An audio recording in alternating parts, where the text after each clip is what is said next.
Lalu apa bedanya dengan di klasar?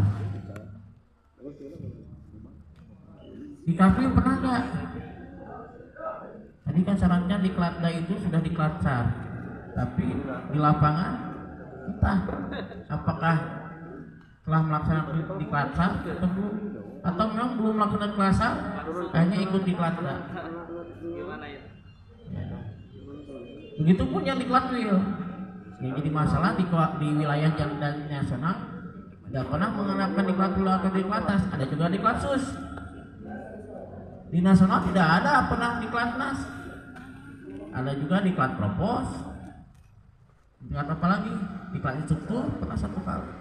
Seringnya di nasional pernah Pak melaksanakan di Klatsar. Oh iya, di nasional pernah melaksanakan di Klatsar, betul pernah. Di Klatsar tingkat nasional, saya juga pernah mengikutinya. Saya pernah di Cisarua bukan di Cisarua, di Bogor lah, di Bogor di Puncak. Itu materinya hanya materi baris dari TNI di Klatsar. Udah. Itu di Klatsar yang dilaksanakan oleh Brimasnas.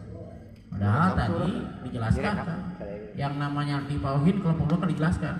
Yang namanya di aturan bukan kelompok 2 awas.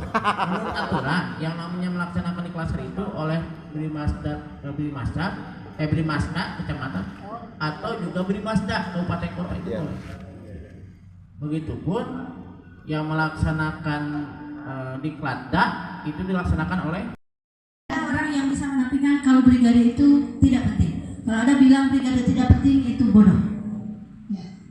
Next, Brigade Masjid merupakan lembaga BKPMI yang memberikan perhatian kepada program Cinta Tanah Air.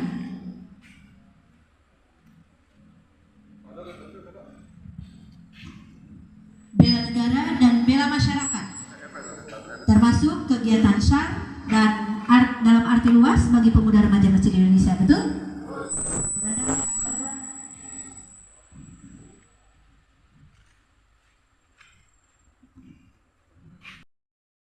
Ya, kalau pengamanan kepada public speaking? Bisa sebelum ke fisik, alangkah baiknya kita bernegosiasi terlebih dahulu sehingga membutuhkan public speaking yang memang kompeten. Iya, jangan sampai brigade kaku ketika bicara. Biasanya di brigade itu ada aturan-aturan ketika menyampaikan pesan. Ya, seperti apel mengawalinya atau ketika meminta izin, pasti itu dengan sikap tegap, dengan mengucapkan izin melapor. Ya, pasti itu. Itu adalah salah satu etika. Tetapi hal tersebut tidak mungkin kita kuasai tanpa kita tahu siapa orang yang kita hadapi, siapa yang kita berikan laporan, atau siapa yang kita mintakan izin. Tetap brigade pun membutuhkan public speaking. Melalui public speaking kita bisa menyampaikan ide, gagasan, pemikiran kepada publik dengan efektif dan respektif. Respektif itu bisa cepat tanggap. Efektif menyampaikannya tidak bla bla bla bla bla, tapi bisa langsung to the point. Respektif kita bisa cepat tanggap. Artinya ketika melihat sesuatu yang dirasa harus segera dilakukan, maka harus respektif. Kemudian dengan menguasai public speaking akan memiliki kesempatan luas di hadapan siapapun. Kalau kita bisa bicara di hadapan siapapun, kita bisa bicara tanpa kaku.